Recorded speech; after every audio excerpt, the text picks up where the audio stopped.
I'm Lucas, the kind of guy who's always front row in class, thick glasses sliding down my nose, hair flopped over half my face because I don't want anybody staring at me for too long. I like math because it's quiet, predictable, no surprises jumping out to make me flinch.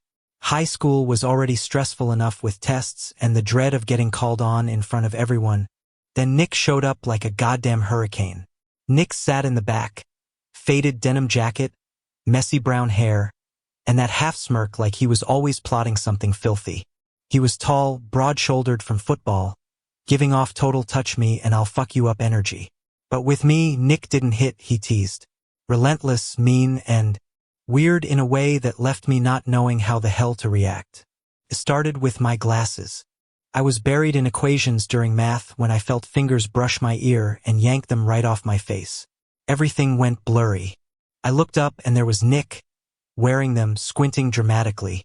Jesus, Lucas, how do you even see straight enough to ace everything? He said loud enough for the whole class to turn and stare, then cracked up laughing. I turned bright red, stammering for them back. He dangled them like he was going to hand them over, then pulled back and pretended to drop them. They didn't break, thank God, but my heart damn near stopped. The class lost it, and I just wanted to crawl under the desk. Then my notebook. I opened it to find pages of formulas covered in inappropriate doodles. I slammed it shut, face on fire. Nick was staring from the back row, eyes sparkling with that wicked glee. He winked, like, got your attention now, huh? But the real peak was after school. I was always the last to leave, taking my time packing up so I could avoid the hallway chaos.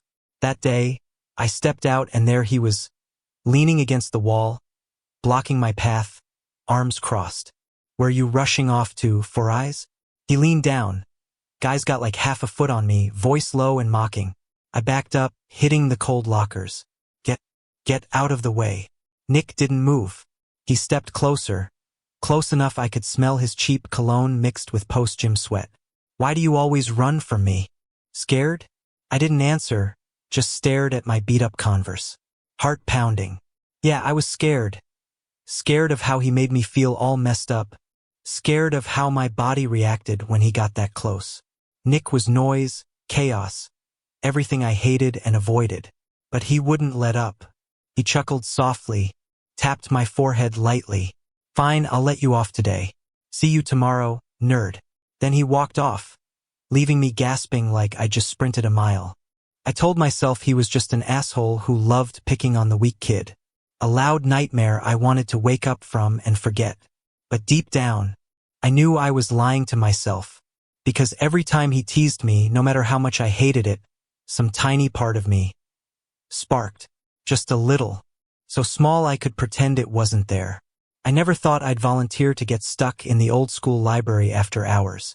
It was tucked away in the quietest corner of campus. Smelled like old paper and dust, dim fluorescent lights buzzing overhead. I signed up for extra credit points, the kind that decide scholarships and college acceptances. Figured I'd have the place to myself, peaceful as always. Then Nick showed up. First day. I walked in and he was already there, old t-shirt and ripped jeans, lazily pushing a broom like he was at home. The supervisor gave the short version. Nick's on punishment for throwing a ball through the principal's window. Lucas volunteered. You two worked together for a month. Cleaning, shelving books, no chit-chat, no phones. Nick looked at me, smirking like life's a bitch. I ignored him, focused on the pile of messed up books. The first few days were hell. He made noise on purpose, whistling, kicking chairs, tossing books shelf to shelf so I'd have to chase them. Every time I said easy, he'd laugh. What? Afraid the books'll get hurt? Nerd? I stayed quiet, headphones in, trying to focus. But the space was small, just us. So I still felt him. The faint sweat smell after hauling heavy boxes. His breathing when he climbed the ladder for high shelves. Those quick glances like he was waiting for me to snap. Then one Wednesday afternoon, pouring rain outside, the library dead quiet except for the downpour on the tin roof. I was sorting at a table when I heard steady page turning from his side. Figured he was messing around, ripping pages or doodling dicks on covers. But when I peeked, I froze. Nick was slumped against a shelf on the floor, legs stretched out, holding a thick hardcover, reading like his life depended on it. Eyebrows furrowed, lips pressed together, finger tracing the lines. The dim light hit his face. No cocky grin, just this soft focus. I squinted at the title, Behavioral Psychology, Understanding Yourself and Others. Nick, the guy who chucked balls at people's heads, drew porn in my notes, blocked my way just to fuck with me, was deep into a psych book, underlining shit carefully, like it mattered. I stopped breathing. He turned the page, sighed quietly, marked something. Gentle, careful, nothing like the rough armor he always wore. Then he looked up and caught me staring. I whipped around, face burning, pretending to sort, but he didn't laugh. Just quiet for a bit, then said low, "Don't tell anyone about this, okay?" I didn't answer right away, heart racing so loud I swore he could hear. Finally whispered, "I wasn't gonna." He stared a second longer, then went back to reading. The air shifted, no more teasing noise. Just rain, pages flipping, two guys a few feet apart in that dusty old library. For the first time, Nick wasn't a nightmare. He was real, with hidden sides he guarded, just like I hid my anxiety behind thick glasses and books. And for the first time, I wondered, all that teasing, was it covering something up? I didn't know, but I started looking forward to those shifts. Just a little, tiny, small enough to pretend I didn't. I never pictured myself walking past that rundown auto shop on the edge of town on a Saturday afternoon. I was just heading home after extra library study time, headphones in with chill music to quiet my brain. Then I saw Nick. He was under an old pickup, just his long legs sticking out in greasy jeans. Metal clanging, then a man's voice roaring over the engine noise next door. "Nick, what the fuck kind of job is this? You put the damn plug-in wrong again. How many times I gotta tell you? Where's your head at?" I froze behind the chain-link fence. The middle-aged guy, big gut, red face from beer and rage, was Nick's uncle. I'd heard him mention the guy a couple times during shifts, voice full of hate. Nick slid out, head down, wiping grease on his shirt. "Sorry, I'll fix it." "Sorry my ass. You keep screwing up and you're out on the street. This family don't feed useless pieces of shit." The uncle threw a wrench down, clang echoing. Nick didn't say shit, just picked it up quietly, shoulders shaking a bit. I saw his knuckles go white gripping it, but he took it. I turned away before getting spotted, heart hammering. The tough, don't give a fuck Nick crumbled in my head. He wasn't just a bully getting kicks. He was trapped in a cage full of sharp edges. That night I couldn't sleep. Kept replaying his teasing, stealing glasses, dirty drawings, cornering me. I thought he was just a dick. But now I got it. No one had his back. Parents ditched when he was a kid. Overheard from football guys.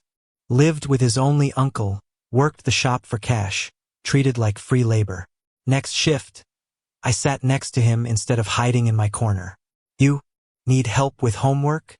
I asked quietly, not meeting his eyes. He looked up, shocked. "What did you say? I see you nodding off in physics. Test next week's brutal." I could help. He stared like checking for a trick. Then shrugged, playing cool, "Yeah, whatever." After that, we studied together post-cleanup. I explained formulas, drew diagrams, fixed his mistakes patiently. Kid was smart, caught on fast. Just no time, no one giving a damn to tutor him. Slowly, talks went beyond school. One late night, library empty, Nick suddenly said, voice rough, "I'm sorry about all that shit before." I stopped writing, looked up. He was fiddling with a pencil, head down. "I picked on you 'cause you always seemed fine. No matter what I did, you'd just take it, go home to parents who cared, hot dinner waiting. Me?" He scoffed. But it sounded sad. "I get home to yelling, work, handling everything alone. Seeing you pissed me off. Pissed, 'cause you had what I'll never get." I didn't know what to say. Just reached out, touched his arm, first time I initiated. Muscles tense under his shirt, then relaxed. "I'm not as okay as you think," I whispered. "Anxiety keeps me up nights. Crowds freak me out, attention does. But I get you more now." He looked at me. Eyes tired, soft for once, no walls. Thanks, Lucas. Just that, but it hit me weird. The gap between us shrinking, bit by bit. From noise and silence to gray areas, hidden parts we started showing. And I realized I didn't want to run from Nick anymore. I wanted to stay, understand him more, even if just a little. No pretending this time. The town fair was always my nightmare. Crowds shoving, loud music, beer stink, fireworks booming. I only went 'cause Nick texted, "Come with me for a bit, don't look so scared." I almost said no, but went. Things were different lately. Library talks, whispered secrets. I was getting used to him around. He wasn't noise I feared anymore. He made me feel safe weirdly. But once there, instant regret. Crowd swallowed me, lost him fast, panic rising. I edged to the side, breathing hard, gripping my phone. Then a strong hand grabbed my wrist, yanked. This way. Nick pulled me through the mess, holding tight like he'd lose me. We got away from the noise, lights, up a grassy hill behind town. Quiet, just crickets. His phone flashlight dim on the ground. We sat, shoulders touching. He stared at the lit-up town below, quiet a long time. I just breathed. Then, hoarse whisper. "I can't do this anymore, Lucas." I turned. Head down, hands clenched white. "I don't know what this is. I shouldn't feel it. I'm scared as hell. But when I'm near you, I just wanna..." He looked up, eyes red in the light. "Wanna touch you, kiss you, everything." Heart stopped. I'd fantasized about this a million times. But real? Panic. "Nick, I know I'm not worth it. Treated you like shit. But I can't fake it anymore." Voice shaking. "I like you. For real. And I hate myself for it." I didn't think. Touched his cheek, warm, stubbly. He stared, then leaned in. First kiss was clumsy as fuck. Noses bumped, teeth clacked. Then he tilted right and it exploded. He kissed like he was starving, hand on my neck pulling me close. I kissed back, fingers in his hair, tasting faint beer and heat. Messy, desperate, all teeth and gasps. But real. Shaking in his arms real. We pulled apart, foreheads together, breathing hard. "Don't leave me, Lucas. Please." I nodded, speechless. Next morning at school, saw him in the hall. Heart raced remembering. His lips, whispering my name. Smiled, walked over. "Hey, Nick." He looked 1 second, then turned away, joking with his football bros like I was nobody. No nod, no smile. Stranger. I froze in the crowded hall. People bumped me, but all I felt was chest pain. He was scared. I knew he was scared, of his friends finding out, of being called gay, of losing his tough guy mask. Knowing that didn't make it hurt any less. I turned, eyes stinging, swallowed tears. Felt stupid, used. A kiss in the dark when no one saw. Then daylight, nothing happened. Told myself never again. No more close. But deep down, still waiting for an explanation. Hoping he'd be brave enough to choose me in the light. I hated myself for hoping. Hated it enough to cry. I skipped school a full week. Told Mom I had the flu, sore throat, fever. She fussed, made soup, took my temp. I stayed in my room, curtains drawn, staring at ceiling cracks till I memorized them. Phone off, no computer, cut off from everything. Especially Nick. It started one afternoon in the cafeteria. I wasn't there, but I could picture it from the vicious whispers that spread. His football bros noticed him quieter, ditching hangouts, glancing my way in class. One guy, Kyle, joked loud. "Yo, Nick, you and that nerd got something going on?" Table roared. Nick panicked. I knew from the fear in his eyes that night on the hill. Fear of being outed, called queer, losing the team, respect, the real man image he'd worn forever. To prove he was straight, he did the worst thing. Laughed big. Slapped Kyle's shoulder. Loud enough for all. "You guys crazy? Me want that kid? He's got bad social anxiety. Cries to his mom every night, scared of the dark. Ghosts, whatever. Let me tell you, one time he didn't need the rest. Those details? Only told him in the library late, thinking he was the one person who got me. Panic attacks keeping me up. Calling Mom in the middle of the night. He knew. used it as ammo to save himself. Rumor spread like wildfire. By end of day, whole school knew Glasses Lucas is crazy, cries like a baby, scared of everything. Some added I was depressed, cut myself. Looks changed. Pity mixed with disgust. Couldn't take it. Called in sick next day. Don't know exactly what Nick went through those days. Just bits from texts friends sent. Ones I didn't reply to but read. Some said he was quiet, not joking with the team. One saw him alone in cafeteria, staring at food untouched, eyes red like no sleep. Another said he stared at my empty desk all class. No notes. Maybe exaggerated. But each snippet twisted my heart. Hurt and a hope I wouldn't admit. I just lay there thinking of him. The hill kiss, library nights, his hand shaking under the table talking about parents leaving. Wondered if he regretted it. Hurt. Missed me like I missed him, even though I hated myself for missing. But I wouldn't hope too much. Last time I did, it crushed me. I came back Monday, pale. Dark circles from sleepless nights. Braced for stares, whispers, smirks. Just wanted books, then vanish after graduation. But Nick did something I didn't expect. Lunch in the cafeteria, I sat in my corner. Kyle and crew passed. Kyle stopped, laughing. Oh, crybaby's back.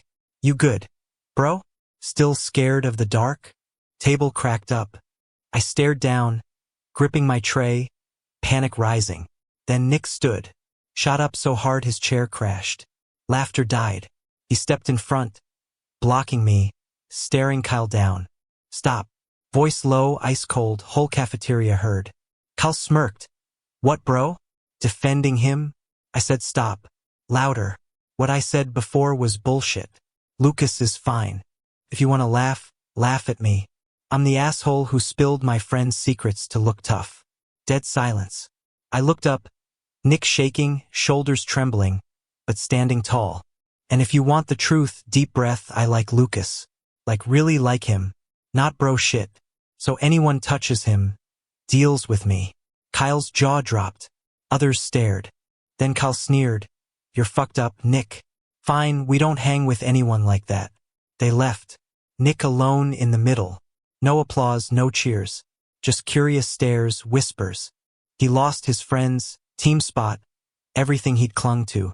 But he turned to me, eyes red, and smiled, real smile, first one in daylight. I didn't say anything. Just nodded slightly, got up and left. Still hurt.